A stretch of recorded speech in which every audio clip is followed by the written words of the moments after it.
Hello learners, स्वागत है 11th।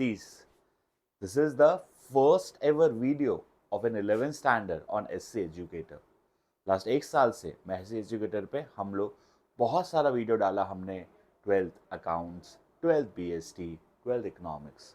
और this going to be the first video of 11th जहाँ पे हम पढ़ने वाले हैं आपके 11th के बीएसटी का फर्स्ट चैप्टर, जिसका नाम है बिजनेस, ट्रेड एंड कॉमर्स।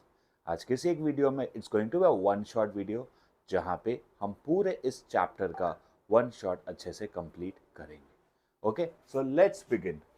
सबसे पहले कि सर बिजनेस क्या होता है। जब भी हम बिजनेस की बात करते हैं, ऐसा कोई ऑक्यूपेशन, ऐसा कोई काम, ऑक्यूपेशन कैसा होना चाहिए। अब ऑक्यूपेशन समझने के लिए पहले समझते हैं कि जो हमारी ह्यूमन एक्टिविटीज होती है वो कितने तरीके की होती है। तो human activities are of two types. First sir it is of economic activity and second उसको हम बोलते हैं नॉन इकोनॉमिक एक्टिविटी। फर्स्ट का नाम क्या है सर? इकोनॉमिक।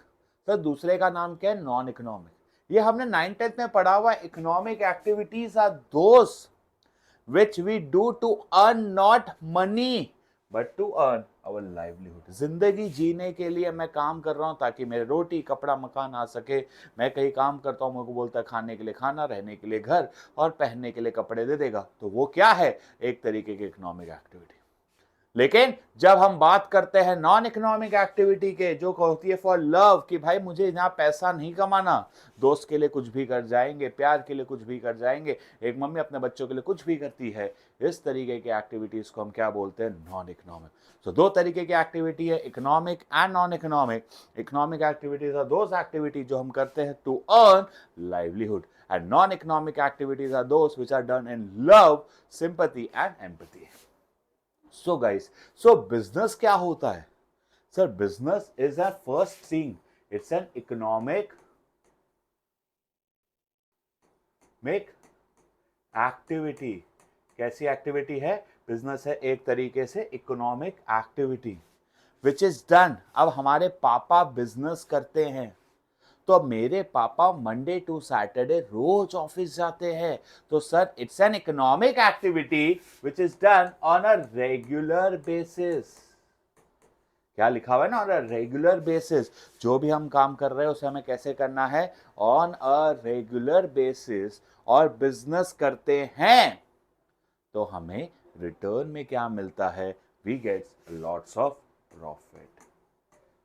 हम ये कह सकते हैं कि अगर हम बिजनेस कर रहे हैं, हम ऐसे ऑक्यूपेशन में है जो है एक तरीके की इकोनॉमिक एक्टिविटी। अब मेरे पापा रोज जाते हैं बिजनेस करते, रोज बिजनेस करते, तो इट्स रेगुलर एक्टिविटी। और यहाँ पे बिजनेस करने का इंटेंशन एक ही होता है, दैट इज टू अर्न। क्या अर्न करना?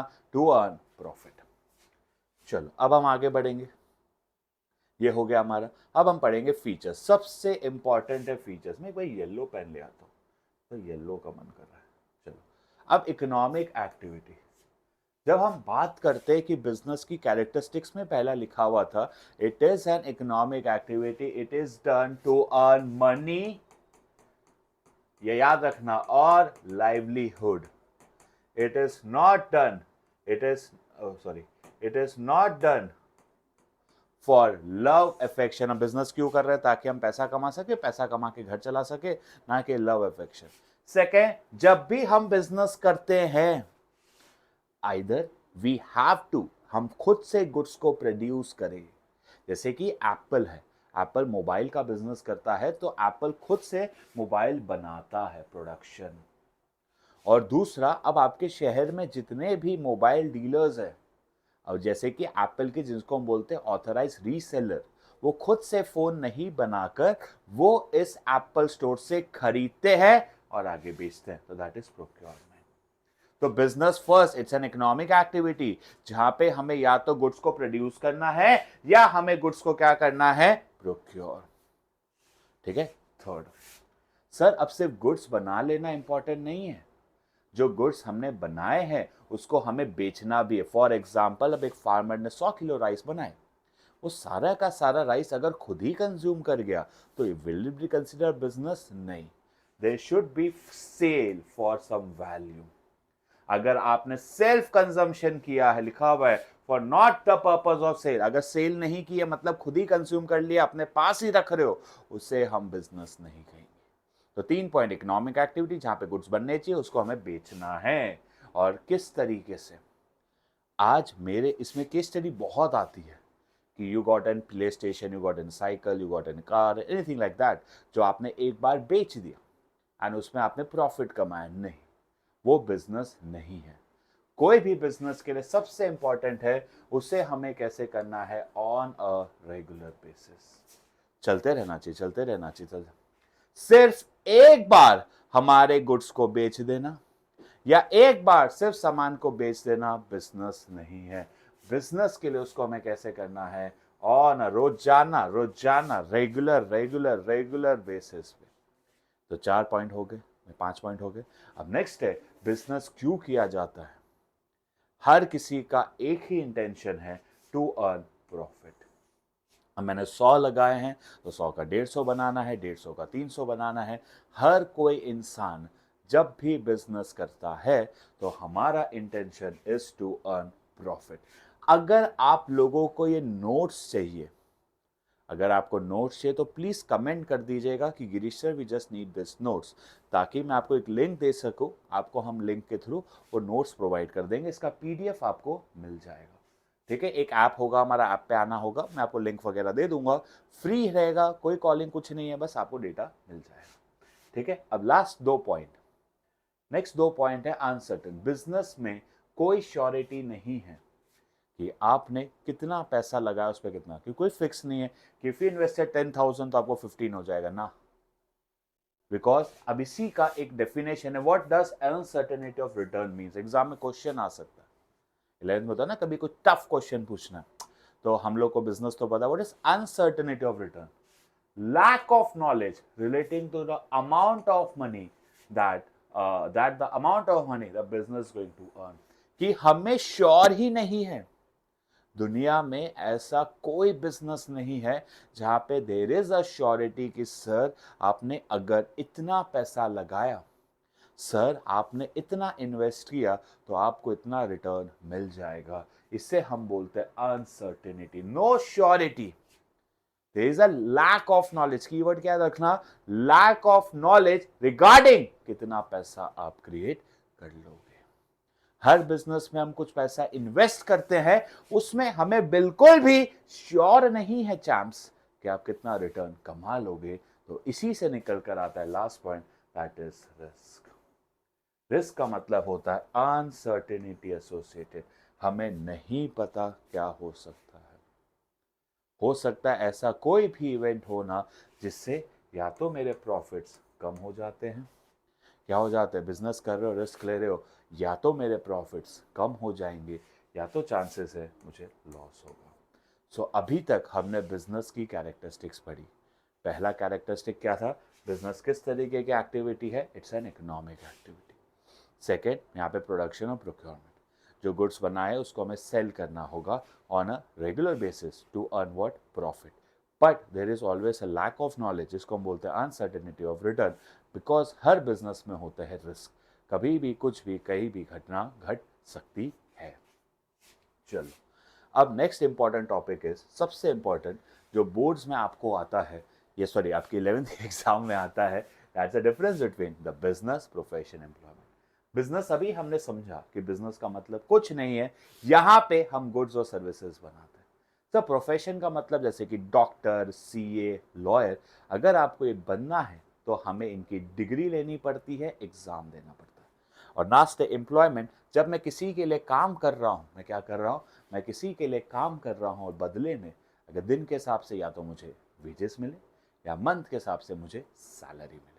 तो अब mode of establishment, first point ध्यान से समझिएगा गाइस, हर एक बिजनेस को एस्टैब्लिश करने के लिए सबसे पहले हमें यहां पे लगता है या तो एंटरप्रेन्योर का डिसीजन, कोई डिग्री वगैरह नहीं, मुझे बिजनेस करना है, आपका फैसला।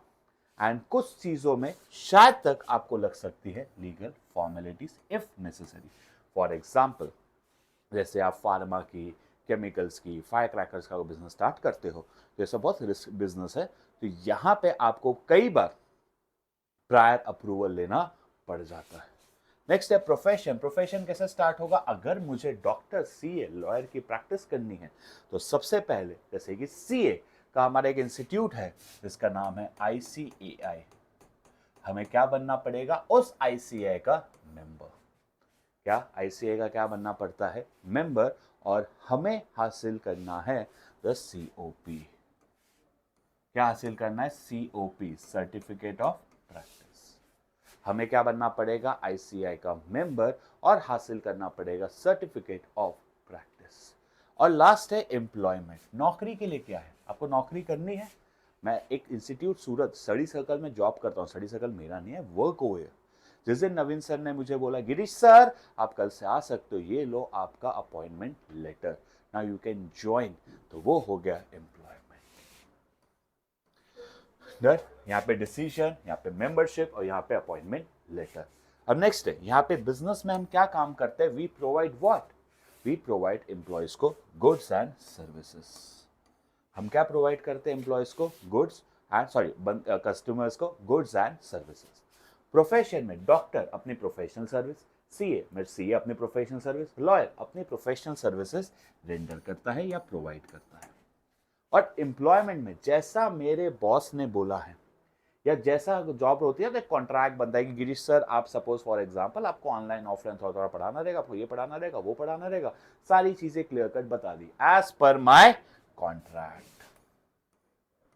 याद रखना, एज पर कॉन्ट्रैक्ट कहां काम करते हैं? एम्प्लॉयमेंट। नेक्स्ट है क्वालिफिकेशन। बिजनेस करने के लिए कोई क्वालिफिकेशन नहीं चाहिए। जिगरा लगता है मेरे हिसाब से, ऐसे मत लिख देना जिगरा, but no qualification required. Profession में डॉक्टर हो, सीए हो, लॉयर हो, तो उस प्रोफेशन का हमें क्या होना चाहिए? एक्सपर्ट। उसकी क्या चाहिए? डिग्री। उसका क्या चाहिए? Certificate of practice. लास्ट है नौकरी में जो आपका बॉस बोले, नवीन सर बोले कि गिरीश सर मुझे आप कम से कम एक सीए तो चाहिए थे, या गिरीश सर मुझे इतना एक्सपीरियंस चाहिए था as per required by the employer, जो हमारे एम्प्लॉय रिक्वायर्ड करते हैं। नेक्स्ट, अब रिटर्न। बिजनेस में रिटर्न में क्या मिलता है? प्रॉफिट। प्रोफेशन में हमें क्या मिलता है? Professional fees. और जब हम नौकरी करते हैं तो रिटर्न में दिन के हिसाब से मिलता है वेजेस और महीने के हिसाब से मिलता है salary. Capital investment depends on the nature. एक मशीन लगा रहे हो तो कम, 10 लगा रहे हो तो ज्यादा, या मैन्युफैक्चरिंग है तो ज्यादा, ट्रेडिंग है तो कम। और लास्ट है लिमिटेड। आज एक सीए ऑफिस खोल रहा है तो बस वही छोटा सा एक कैबिन बनाना है, टेबल कुर्सी। और लास्ट, नौकरी में कोई पैसा नहीं लगता, टिफिन लगता है। ऑफिस जा रहे हो, काम करना है, बस उसका सारा नवीन सर का सारा खर्चा है, मेरा 1 रुपया नहीं लगा है। No capital required. Risk, highest risk, higher the because there is an uncertainty of return, तो यहाँ पे होता है रिस्क। यहाँ पे फीस रेगुलर होती है, जैसे फॉर एग्जाम्पल फी यहाँ पे रिस्क मॉडरेट होता है। तो इसका रीजन क्या है कि जैसे एक बार आपके कुछ क्लाइंट्स बन जाते हैं तो हर साल आपके पास आते ही। जैसे एक डॉक्टर के पास कुछ पेशेंट्स हो जाते हैं, फिक्स हो जाता है, तो हमारा जैसे फैमिली डॉक्टर फिक्स हो जाता है, हमारे बार उन्हीं को दिखाते हैं, तो रिस्क थोड़ा सा कम है। और यहाँ पे कोई रिस्क नहीं है, आपको कोई रिस्क इन्वॉल्व नहीं है, हर महीने मुझे क्या मिलती रहेगी? मेरी salary. So highest risk business, moderate risk certain some risk profession, and no risk employment. अब नेक्स्ट है ट्रांसफर ऑफ इंटरेस्ट। क्या मैं अपने बिजनेस को किसी और के हवाले कर सकता हूं? यस। मैं डॉक्टर हूं, मेरा बेटा अगर डॉक्टर नहीं तो मैं अपनी प्रैक्टिस दे सकता हूं? नहीं। आज मैं यहां जॉब करता हूं, आगे जाके मेरा एक बच्चा होगा या बेटी होगी, वो मेरा अपनी बेटी को मैं बोल दूं कि आप मेरे जगह यहाँ काम करना, उनसे बोलूंगा नहीं भाई मैंने आपको रखा था, आपकी बेटी का फिर से सारा चेक होगा। Not possible. सबसे इंपॉर्टेंट है कोड ऑफ कंडक्ट। एग्जाम में बहुत बार आता है, sir highest code of conduct बताए किधर होता है? That is my profession. Doctor, CA, lawyer आप जब बनते हो ना तो इनको सबसे ज्यादा स्ट्रिक्टली फॉलो करना है। बिजनेस, कोई आपका बिजनेस है, करना है करो, नहीं करना है मत करो। और लास्ट है जो नवीन सर रूल्स बनाएंगे, जो मेरे बॉस रूल बनाएंगे, उन सारे रूल्स को मुझे स्ट्रिक्टली एडहर करना होता है। सो हमने अभी तक फीचर्स भी कर लिया और डिफरेंस, फिर से एक बार डिफरेंस को फटाफट रिवाइज कर लेंगे कि सबसे पहले मोड्स के ऑर्थोग्राफिक्स का डिसीजन, प्रोफेशन में certificate of practice and membership, employment में हमें एम्प्लॉयमेंट लेटर। नेक्स्ट है nature of work, goods and services, profession में प्रोवाइडिंग पर्सनलाइज रेंडरिंग सर्विसेज। फिर हमारा यहाँ पे क्या है, एज पर दी कॉन्ट्रैक्ट। क्वालिफिकेशन बिजनेस में कुछ नहीं है, प्रोफेशन में डिग्री चाहिए, एम्प्लॉयमेंट में as prescribe by the employer. यहाँ पे प्रॉफिट, यहाँ पे सैलरी, यहाँ पे वेजेस, या सॉरी प्रोफेशन फीस, यहाँ सैलरी। कैपिटल इन्वेस्टमेंट हाईएस्ट, यहाँ पे लिमिटेड, यहाँ पे no. Risk depends on the nature of business, यहाँ पे होता है सम रिस्क, यहाँ पे होता है नो रिस्क। यहाँ पे ट्रांसफर ऑफ इंटरेस्ट पॉसिबल, यहाँ पे नॉट पॉसिबल, यहाँ भी नॉट पॉसिबल। यहाँ पे क्या होता है, कोड ऑफ कंडक्ट नहीं है सबसे ज्यादा प्रोफेशन में, and is prescribe by the employer. अब हम स्टार्ट करते हैं क्लासिफिकेशन ऑफ बिजनेस एक्टिविटी। मैं पहले आपको एक बार सारा समझा देता हूं, फिर उसके बाद हम आगे बढ़ेंगे। तो जो हमारी बिजनेस एक्टिविटीज है वो बेसिकली दो कैटेगरीज में डिवाइडेड है। First is your industry and second is your commerce. Sir अब इंडस्ट्री और कॉमर्स में डिफरेंस क्या है?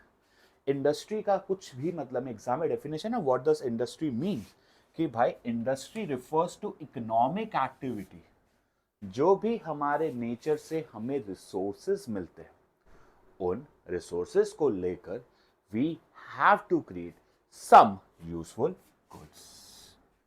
कि भाई साहब जो भी आपको कच्चा कुछ भी, जैसे होता है प्राइमरी के रॉ मटेरियल यूज करके हम सेकेंडरी में गुड्स बना रहे हैं, ये जो गुड्स बनाने का काम होता है ना, जिससे जिसको हम बेच सके, ये गुड्स बनाने का काम होता है industry. The term industry in which mechanical appliance की जहां पे स्किल्स लगती है, हम मशीन्स लगते हैं, उसको बोलते हैं इंडस्ट्री। और एक दूसरा इंडस्ट्री का डेफिनेशन एक और है मार्केट में, ग्रुप ऑफ सेम जैसे काम, जैसे कोचिंग इंडस्ट्री हम बोलते हैं। जैसे बहुत सारे लोग जो कोचिंग रिलेटेड काम करते हैं, they are the part of what, they are the part of coaching industry. तो मैं अगर आपको एग्जाम में पूछो इंडस्ट्री की डेफिनेशन लिखनी है, तो मैं ये सजेस्ट करूंगा, वैसी economic activity which are connected with conversion of जो भी हमारे रिसोर्सेज है, उन रिसोर्सेज को किस में, यूजफुल गुड्स में। नेक्स्ट, अब सर हमारी ये जो इंडस्ट्री है, ये इंडस्ट्री कितने तरीके की होती है? ये तीन तरीके के हम बचपन से पढ़ते आ रहे हैं। First that's your primary, second is your secondary, and third is your tertiary. एक second please, just a minute.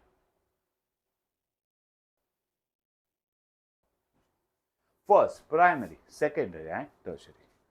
अब जब हम बात करते हैं सबसे पहले प्राइमरी, जो कंसर्न है दो चीजों से, एक है एक्सट्रैक्शन और रिप्रोडक्शन और डेवलपमेंट। जब भी दो काम, एक्सट्रैक्शन और रिप्रोडक्शन, ऐसा क्यों बताया पता है? जब हम अपनी प्राइमरी की बात करते हैं ना, बेसिकली दो डेफिनेशन है, एक्सट्रैक्टिव एंड जेनेटिक। हमारे प्राइमरी की कितनी डेफिनेशन है?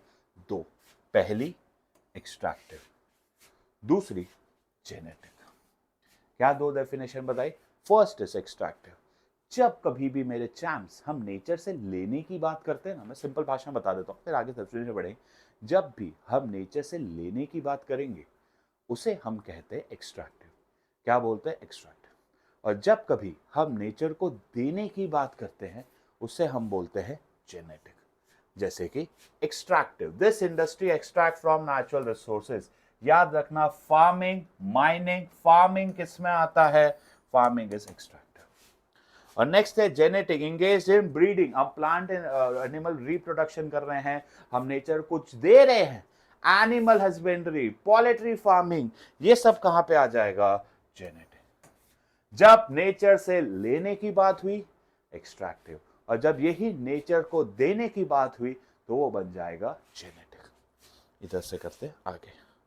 नेक्स्ट, अब सेकेंडरी इंडस्ट्री, जो भी हमने प्राइमरी से रॉ मटेरियल हासिल किया या जिसको जो हमने एक्सट्रैक्ट किया, उस रॉ मटेरियल से कुछ ऐसे गुड्स बनाना।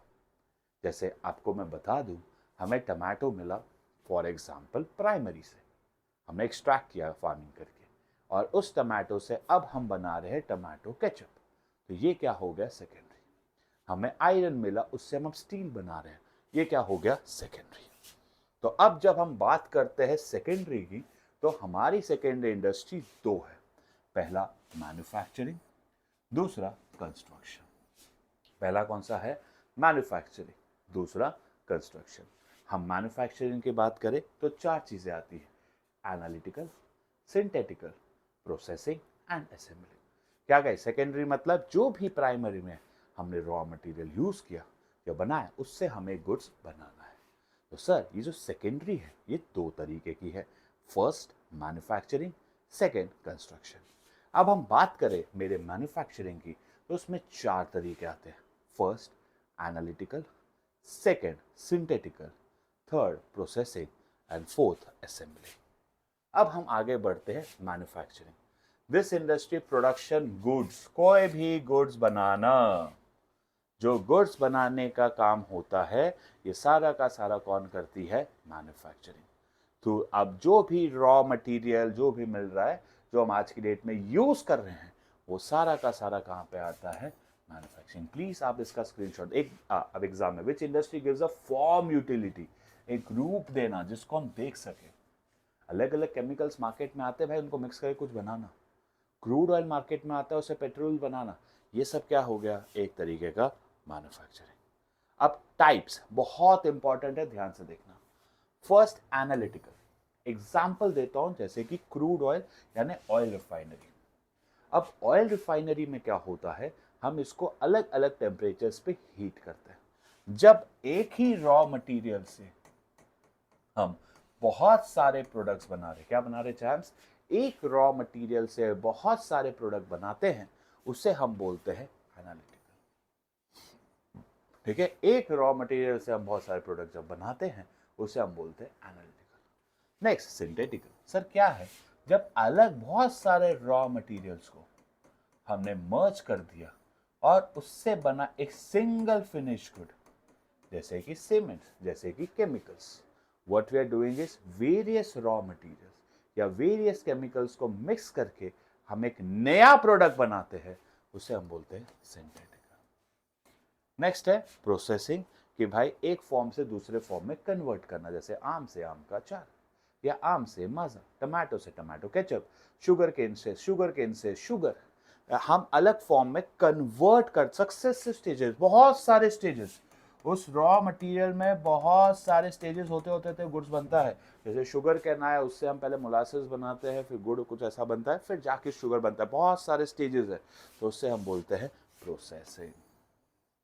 और लास्ट है, एक सेकेंड ना, लास्ट है मेरा असेंबलिंग, शायद तक दिख रहा है ना, यस, विच असेंबल्स। देखो सिंथेटिकल में क्या करते हैं, बहुत सारे इंग्रेडिएंट्स, असेंबलिंग में क्या करते हैं, बहुत सारे पार्ट्स। जैसे हम कार बनाते हैं या हम ये लैपटॉप असेंबल करते हैं तो उसके अंदर बहुत सारे पार्ट्स लगते हैं, जैसे कि मदरबोर्ड हो गया, जैसे कि स्पीकर्स हो गए, ग्राफिक कार्ड हो गया, हार्डवेयर हो गया, रैम हो गया। तो ये सारे पार्ट्स को असेंबल करके बनाया जाता है। ये जो पार्ट्स है ना, एक्चुअल में इनका भी एक मार्केट है, ये अपने आप में एक प्रोडक्ट है, ये बिकता है। जैसे गाड़ी को असेंबल किया तो टायर भी बिकता है, उसकी उसका इंजन भी अलग से बिकता है जब ज़रूरत पड़ती है, उसका हमारे स्पेयर पार्ट्स जो बिकते हैं कि नहीं। तो ये हो गया असेंबली, जब पार्ट्स को मर्ज कर रहे हो असेंबली, जब इंग्रेडिएंट्स को कर रहे हो तो सिंथेटिकल। और लास्ट इंडस्ट्री इसी में अब हमारी क्या आ जाती है, टर्शियरी इंडस्ट्री मैंने लिखी नहीं यहाँ पे। टर्शियरी इंडस्ट्री हो जाती है जो मेरे प्राइमरी और सेकेंडरी को सपोर्ट करे, जैसे कि ट्रांसपोर्टेशन, जैसे कि वेयर हाउस, जैसे कि इंश्योरेंस, जैसे कि बैंकिंग, ये सब हमारे लिए हो जाएगी टर्शियरी इंडस्ट्री। नेक्स्ट है हमारा कंस्ट्रक्शन। कंस्ट्रक्शन मतलब बहुत सारी चीजें बनाना, कोई भी इंफ्रास्ट्रक्चर, जैसे कि डैम, ब्रिजेस, रोड्स, टर्नल्स, कुछ भी इंफ्रास्ट्रक्चर, रेसिडेंशियल प्रोजेक्ट, कुछ भी अगर हम नया बना रहे हैं वो सब कहाँ पे आ जाएगा, that will be a part of construction industry. ये डैम बनाना, ब्रिजेस बनाना, रोड बनाना, ये सब किसका पार्ट हो जाएगा, this will be a part of construction industry. Tertiary industry, tertiary industry बाद में दी हुई है। This industry process to products को सपोर्ट करना, ये सारी टर्शियरी हो गई। चलो अब नेक्स्ट है, अब हमने देखा इंडस्ट्री का सिंपल सा मतलब है जो भी रिसोर्सेज है उनको यूज करके कुछ यूजफुल गुड्स बनाना। तो सिर्फ गुड्स बनाना इंपॉर्टेंट थोड़ी ना, उन गुड्स को हमें करनी है बाइंग एंड सेलिंग। तो अब कॉमर्स वो सारा लिंक प्रोवाइड करता है जिससे हमारे गुड्स का मूवमेंट इन प्रोड्यूसर से हो जाए कंज्यूमर। कि कॉमर्स का मतलब है कि भाई इंडस्ट्री का काम है गुड्स बनाना, जो भी गुड्स थे हमें बनाने हैं। कॉमर्स का काम सिंपल है, जो भी हमने गुड्स सोचे उसको अब बेचना। So buying and selling of goods. अब उसके रिलेटेड दो चीजें। सो अब हिंडरेंस, बहुत सारे हिंडरेंस निकलते हैं। मैं आपको सिंपल सिंपल बताता हूं कि भाई जब हम कॉमर्स की बात करते हैं ना चैंप्स, तो हमारे कॉमर्स में दो चीजें हैं, एक है ट्रेड और एक है एटीटी, जिसका फुल फॉर्म है ऑक्सिलरी टू ट्रेड। अब ट्रेड मतलब buying and selling. Buying and selling, buyer को क्या मिल गया? सेलर। सेलर को क्या मिल गया? बायर। तो क्या प्रॉब्लम सॉल्व करता है? It removes the problem of person. देखो लिखा हुआ है ना, इट कहाँ गया sorry, it removes the problem, hindrance of person is remove by trade. अब गाइस सपोर्ट जो लगता है ट्रेड करने के लिए, जैसे फॉर ट्रांसपोर्टेशन, एप्पल्स मेरे उग रहे हैं कश्मीर में, पर वो एप्पल का कंजम्पशन पूरे इंडिया भर में, तो भाई दूर है जगह, प्लेस, तो कैसे सॉल्व होती है? Through the place. From the place of goods का मूवमेंट कहां से? From the place of production to the market for sale, जहां पे एक्चुअली बिकता है। अब सर आम तो महीने के, साल के 2-3 महीने उगते हैं, बट हमें जो माजा बनानी है वो साल भर बनानी है। या कई बार ऐसा होता है गुड्स अभी आ गए पर नीड 3 महीने बाद है, तो हमें क्या करना पड़ेगा? उसको स्टोर, ताकि सही समय पे सही जगह पे गुड्स मिल जाए। तो that is stored by storage, facility holding the stock. The hindrance, कौन सा हिंडरेंस रिमूव करता है? Hindrance of time. Trade removes the hindrance of person, transportation remove hindrance of place, warehousing remove hindrance of time. अब next क्या है हमारा? Goods. अब guys, अब आपने गोडाउन बनाया, गोडाउन में आपने गुड्स को स्टोर किया, देयर इज अ चांसेस कि चोरी हो सकती है, देयर इज अ चांसेस कि आग लग सकती है। उसके लिए अब हम क्या करेंगे? उन गुड्स का इंश्योरेंस। तो insurance solves the problem of risk. ये देख लिखा हुआ है ना, insurance is against risk. Risk का प्रोटेक्शन ऑफ रिस्क कौन देता है? इंश्योरेंस। अब सर मैंने अपना प्रोडक्ट बना लिया, पर प्रोडक्ट बेचने के लिए मुझे लोगों को बताना पड़ेगा ना कि मेरी कार कैसी है, मेरा गुड्स कैसा है, ये सारी चीजें। तो इसके लिए हमें लगता है एडवर्टाइजिंग, ताकि हम हमारे गुड्स के रिलेटेड किसको इन्फॉर्म कर सके? The consumer. यहाँ पे मैं अपने कंज्यूमर को किसके रिलेटेड इन्फॉर्म करता हूँ? Regarding the goods and services. Clear? Clear है कि नहीं? क्लियर है कि नहीं? क्लियर है यहाँ तक? चलो अब लास्ट है बैंकिंग। अब बिजनेस करने के लिए आपको और पैसा चाहिए। जब और पैसे की जरूरत आएगी तो हम क्या लगाएंगे? फाइनेंस। और फाइनेंस के लिए क्या गाइस? फाइनेंस के लिए हमें क्या चाहिए? अब हमें फाइनेंस के लिए क्या चाहिए? हमें करने पड़ेगा फाइनेंशियल इंस्टीट्यूशंस, ये सब जगहों से हमें क्या रेज करना पड़ता है? पैसा। तो banking solves the problem of finance. ये हो गया हमारा पूरा का पूरा चार्ट। अब मेक इन इंडिया है, ये आप लोगों को सिलेबस में नहीं है। कॉमर्स मैंने आपको बता दिया, trade refers to sale and exchange of goods and services, goods consumer तक पहुंचा देना। ट्रेड, हाँ अभी जो हमारे ट्रेड होते हैं ये दो तरीके के होते हैं, इंटरनल एंड एक्सटर्नल। जब विद इन इंडिया या विद इन डोमेस्टिक टेरिटरी हम ट्रेड कर रहे हैं, या गाइस विद इन इंडिया या डोमेस्टिक टेरिटरी हम ट्रेड कर रहे हैं, उसको हम बोलते हैं इंटरनल। और आउटसाइड इंडिया जब हम ट्रेड कर रहे हैं तो उसको हम बोलते हैं एक्सटर्नल। अब इंटरनल ट्रेड दो तरीके के, एक है होलसेल और एक है रिटेल। जब कभी भी हम चीजों को बल्क में खरीद रहे, किस में खरीद रहे हैं? बल्क, तो उसको हम क्या बोलेंगे? होलसेलर। स्मॉल क्वांटिटी नहीं में, बड़ी बड़ी क्वांटिटी में खरीद रहे हैं, बल्क, होलसेल। और जब हम चीजों को स्मॉल क्वांटिटी में खरीदते हैं तो उसको हम बोलते हैं रिटेलर्स। बल्क में खरीदा, होलसेलर, स्मॉल क्वांटिटी में खरीदा, रिटेलर्स। अब external, outside India. So guys outside India simple है, हमने यूएसए से इंडिया सामान मंगवाया, जब यूएसए से इंडिया आया तो उसे हम क्या बोलेंगे? इंपोर्ट। अब इंडिया से बहुत सारे स्पाइसेस यूएसए गए, तो इंडिया से यूएसए क्या हो जाएगा? एक्सपोर्ट। सबसे इंपॉर्टेंट है लास्ट वाला, इंटरपोर्ट। मैंने यूएसए से कुछ चीजें इंडिया मंगा रहा था, मैंने इंपोर्ट किया, और इंपोर्ट करते ही मैंने तुरंत उसको कर दिया ऑस्ट्रेलिया एक्सपोर्ट, जहां पे इंपोर्ट भी हो रहा है, इंपोर्ट करते साइमल्टेनियसली हम क्या कर देते हैं? एक्सपोर्ट, उसे हम बोलेंगे इंटरपोर्ट। देखो, इफ जो other countries export, if goods are imported for export, कि हमने इंपोर्ट ही क्यों किया, ताकि हम एक्सपोर्ट कर सके, उसको हम बोलते हैं इंटरपोर्ट। अब ऑक्सिल टू ट्रेड यानी तो सपोर्ट जो हम प्रोवाइड करते हैं, ये 5 सपोर्ट है। ट्रांसपोर्टेशन, तो अब ट्रांसपोर्टेशन कौन से हिंडरेंस को रिमूव करता है, दैट इज ऑफ प्लेस, कि हमारे गुड्स को सही जगह पहुंचा देना। अब अलोंग विथ ट्रांसपोर्टेशन, ठीक है, अब हम लोगों से बातें भी करते हैं, एक दूसरों से एक्सचेंज करना कि हाँ सर आपका ऑर्डर निकल चुका है, हाँ सर आपका ऑर्डर 10 दिन में आ जाएगा। ये जो हमारी इंफॉर्मेशन एक्सचेंज हुई, ये किसके थ्रू होती है, एक्सचेंज ऑफ इंफॉर्मेशन हो जाती है थ्रू कम्युनिकेशन। आज के में जो व्हाट्सएप, इंटरनेट या इंस्टाग्राम पे या हम कॉलिंग करके जो एक दूसरों से बातें करते हैं बिजनेस रिलेटेड, बहुत सारा, जैसे हमारे सूरत का टेक्सटाइल तो ऐसे ही चल रहा है, लोग व्हाट्सएप पे इमेजेस भेज देते हैं, व्हाट्सएप पे वो ऑर्डर भेज देते हैं। ये जो एक्सचेंज ऑफ इंफॉर्मेशन हो रहा है, ये किसके वजह से हो रहा है, थ्रू कम्युनिकेशन। नेक्स्ट है बैंकिंग। बिजनेस को पैसा लगता है एसेट्स खरीदने के लिए, बिजनेस चलाने के लिए। तो बैंकिंग कौन से प्रॉब्लम को सॉल्व करती है, इट ओवरकम, कि बिजनेस को जब कभी भी पैसों की या फंड की जरूरत पड़ जाए, तो बैंकिंग और फाइनेंस उसको वो प्रोवाइड कर देता है। ये तो फास्ट कर रहा हूँ क्योंकि आप लोगों को इतना इंपॉर्टेंट नहीं है, इसमें समझ लेना। इंश्योरेंस सॉल्व से, अब आपका बिजनेस है तो बहुत टाइप ऑफ रिस्क हम आगे पढ़ेंगे।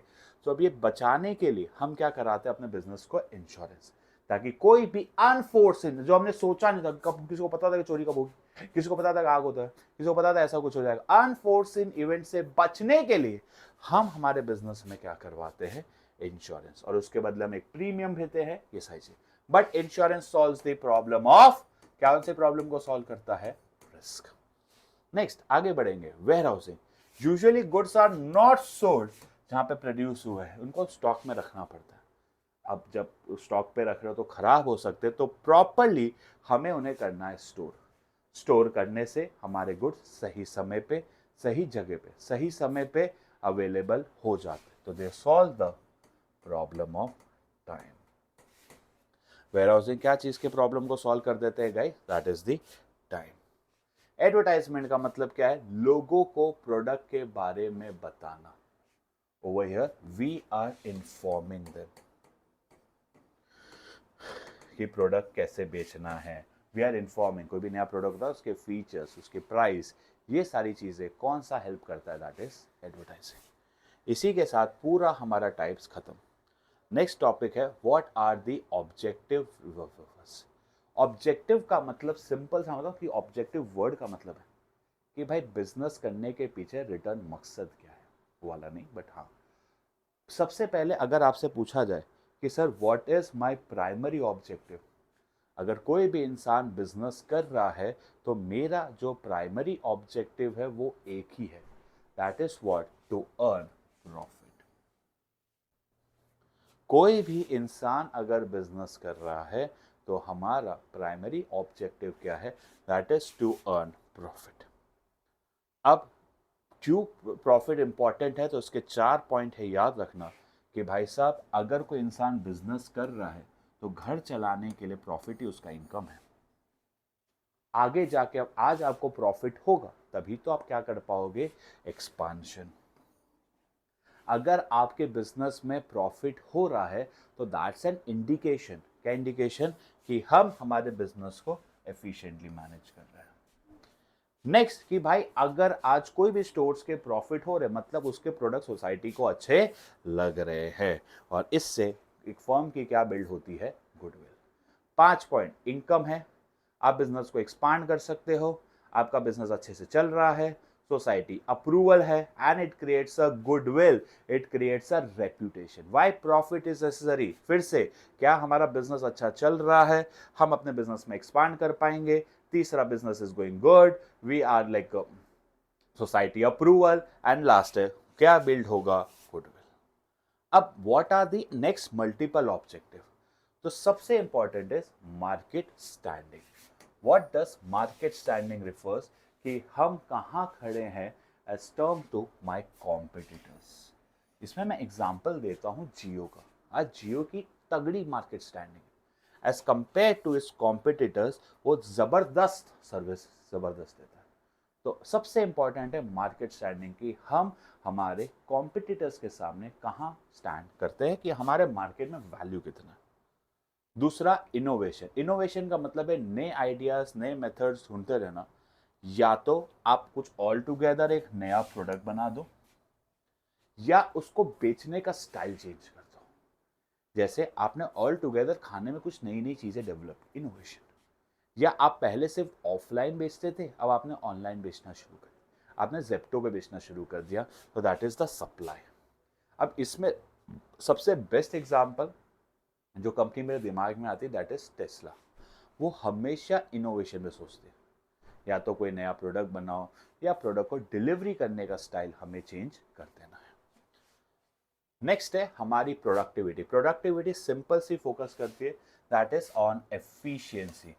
कम से कम इनपुट पे हमें क्या मिलना चाहिए, ज्यादा से ज्यादा आउटपुट। जो भी हमारे पास रिसोर्सेज है, या जो भी मेरे इनपुट्स है, इन इनपुट्स को यूज करके we need to get some maximum output, productivity.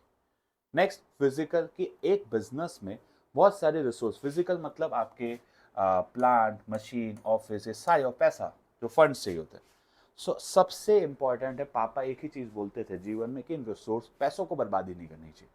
तो जो भी हमारे बिजनेस में रिसोर्सेज की जरूरत है, हमें हर एक रिसोर्सेज को एकदम प्रॉपरली, एकदम अच्छे से क्या करना है, यूटिलाइज। सारे रिसोर्सेज ढंग से यूटिलाइज होने चाहिए। जितने भी बिजनेस के रिसोर्सेज है, ढंग से, पैसा हो या फिजिकल, दोनों को ढंग से यूटिलाइज करना है। नेक्स्ट, अर्न, सबसे मेन प्राइमरी ऑब्जेक्टिव क्या है, जो भी हम बिजनेस कर रहे हैं उस बिजनेस में हमें आना चाहिए एक रीजनेबल प्रॉफिट। कैसा प्रॉफिट आना चाहिए, we need to get a reasonable profit, कि भाई तुमने पैसा लगाया है, उस पैसों पे क्या आना चाहिए, एक रिटर्न। नेक्स्ट, कि भाई नेक्स्ट है बिजनेस एंटरप्राइज मैनेजर से। तो अब भाई सिर्फ तुम प्रॉफिट कमाओ नहीं, अब जो तुम्हारे मैनेज करने वाले मैनेजर्स हैं ना, उनको मोटिवेटेड रखो। अगर वो अच्छा काम कर रहे हो, उनको उनको रिवॉर्ड करो। We need to even train them कि भाई तुम अच्छे से काम कर रहे हो। तो मैनेजर्स का भी डेवलपमेंट। और लास्ट है वर्कर्स, के एक और दो organisation same raw material, same machine, सब ला सकती है, there is difference of workers. तो we have to make sure कि हमारे वर्कर्स 100% दे रहे हैं। और जब वर्कर्स 100% है, एक पॉजिटिव एटीट्यूड है वर्कर्स में, क्या एक पॉजिटिव एटीट्यूड है, तो उससे ऑर्गेनाइजेशनल गोल अच्छे से अचीव होगा। और लास्ट पॉइंट है सोशल रिस्पॉन्सिबिलिटी। टाटा, भाई आज की डेट में प्रॉफिट तो बहुत कमाते हैं, बट जो समाज के लिए, जो सोसाइटी के लिए सोचता है, वो बिजनेस लॉन्ग टर्म में आगे बढ़ता है। इसी के साथ हमारे इंपॉर्टेंस हो गए, ये चार्ट है इसका। अब लास्ट है business risk. The term business risk refers to the possibility of inadequate profit। या तो मेरे प्रॉफिट्स कम हो रहे हैं, या तो चांसेस है और इवन लॉस, ड्यू टू ऐसा कोई इवन जो आपने सोचा नहीं था। आपने बहुत ज्यादा गुड्स बना लिया, बहुत ज्यादा स्टॉक लिया, अचानक से कोविड आ गया, अचानक से बाढ़ आ गई, अचानक से सपोज सरकार ने लॉकडाउन घोषित कर दिया। अब आपके बिजनेस को या तो प्रॉफिट कम होगा या लॉस होगा। ये ऐसा इवेंट था जो हमने कभी प्रिडिक्ट नहीं किया था, जो हमने सोचा नहीं था। नेक्स्ट, अब ये बिजनेस रिस्क कितने तरीके के होते हैं, दो। एक होता है स्पेक्युलेटिव, एक होता है प्योर। स्पेक्युलेटिव रिस्क मतलब वो जहां पे पॉसिबिलिटी ऑफ गेन भी है और साथ साथ में लॉस। और प्योर रिस्क मतलब वो जहां पे सिर्फ और सिर्फ, स्पेक्युलेटिव मतलब जहां पे प्रॉफिट और लॉस दोनों हो सकता है, प्योर मतलब या तो लॉस होगा या तो नो लॉस। इवेंट हुआ तो लॉस, नहीं हुआ तो नो लॉस, फायदे होने के कोई चांस नहीं। स्पेक्युलेटिव मतलब जैसे आपने कोई नया प्रोडक्ट निकाला, अब हो सकता है प्रोडक्ट चल जाए, चल गया तो फायदा, नहीं चला तो लॉस। नेक्स्ट, अब हाँ, प्योर रिस्क इन्वॉल्व तो पॉसिबिलिटी ऑफ लॉस और नो लॉस। नेक्स्ट, अब रिस्क के सबसे इंपॉर्टेंट है चार फीचर्स, समझाया गया। सबसे पहले business risk arises due to uncertainty. Uncertainty मैंने बताया, लैक ऑफ नॉलेज, कि हमें पता नहीं फ्यूचर में क्या होगा, कभी भी कुछ भी हो सकता है। किसी ने सोचा था कि कोविड वेव 1 आएगा, या किसी ने सोचा था फिर वेव 2, वेव 3 आएगा, तो दिस वेयर अनसर्टेन। तो business risk is all about uncertainty, हम कभी भी प्रिडिक्ट नहीं कर सकते। दूसरा, रिस्क इज एसेंशियल। दुनिया में ऐसा कोई बिजनेस नहीं है जहां रिस्क नहीं। It may vary from business to business. आप रिस्क को कम कर सकते हो इंश्योरेंस लेके, तो दुनिया में आप रिस्क को खत्म नहीं कर सकते। इतने रिस्क है, कोई चोरी, कोई आग, किस किस का इंश्योरेंस लोगे। आप रिस्क खत्म नहीं कर सकते, आप उसको मिनिमाइज कर सकते हो। याद रखना, एग्जाम में एमसीक्यू आ सकता है, रिस्क कैन बी अवॉइडेड नहीं, risk can be minimised but it can not be eliminated. क्या बोला? Risk can be minimised, can not be eliminated. Degree of risk depend on the size and nature. दो तरीके business है, manufacturing और trading. किसमें risk ज्यादा होता है? मैन्युफैक्चरिंग। साइज, जैसे जैसे मेरा बिजनेस बढ़ता जाएगा बढ़ता जाएगा बढ़ता जाएगा, मेरे बिजनेस में रिस्क भी क्या होगा? इंक्रीज। क्या होगा guys? Increase. Next, profit. Business करते हैं तो रिटर्न में क्या मिलेगा? Profit. Higher the risk, higher the profit. ज्यादा रिस्क लोगे, आपको क्या मिलेगा? ज्यादा प्रॉफिट। नेक्स्ट हो गया अब कॉजेस। लास्ट टॉपिक है हमारा इस चैप्टर के, ऑलमोस्ट सारे टॉपिक्स हो गए। तो 4 कॉजेज है, nature, economic and other. Nature causes मतलब एक्ट ऑफ गॉड, मैं भगवान की देन बोलता हूँ, जैसे कि फ्लड, अर्थक्वेक, तूफान, भूखमरी, ये सब। इसमें हमेशा प्योर रिस्क लॉस ही होता है। दूसरा ह्यूमन कॉज, ऐसे ह्यूमन की वजह से, जैसे कि ईमानदारी नहीं होना, केयरलेसनेस, एम्प्लॉयज ध्यान से काम नहीं दे रहा, उन्हें स्ट्राइक कर दी और दंगे कर दिए, कि ये सबसे इंपॉर्टेंट है, हमारा मैनेजर ढंग से मैनेज नहीं कर रहा। कुछ भी इंसानों के रिलेटेड, ईमानदार ना होना, ढंग से मैनेज नहीं करना, स्ट्राइक करना, दंगे करना, ये सारी चीज़ें कहाँ पे हो जाएगी? ये सारी चीज़ें आ जाएगी हमारे human cause. Next, economic cost related to goods की डिमांड। मार्केट में कंपटीशन है, डिमांड ज़्यादा है, कम हो गया अचानक से, कि मार्केट में नए गुड्स आ गए, जो भी इकोनॉमिक्स में चेंज इन कस्टमर प्रेफरेंस, ये सारी चीज़।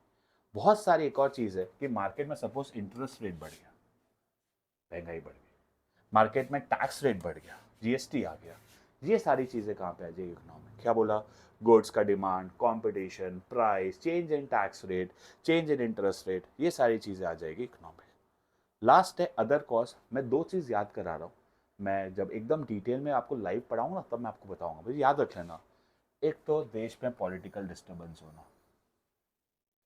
दूसरा या तो आपकी फैक्ट्री में जो बॉयलर्स होते हैं ना फट जाना, और सबसे इंपॉर्टेंट फ्लक्चुएशन इन एक्सचेंज। ये 3 ही हैं, एग्जाम में आते हैं जो केस स्टडीज में।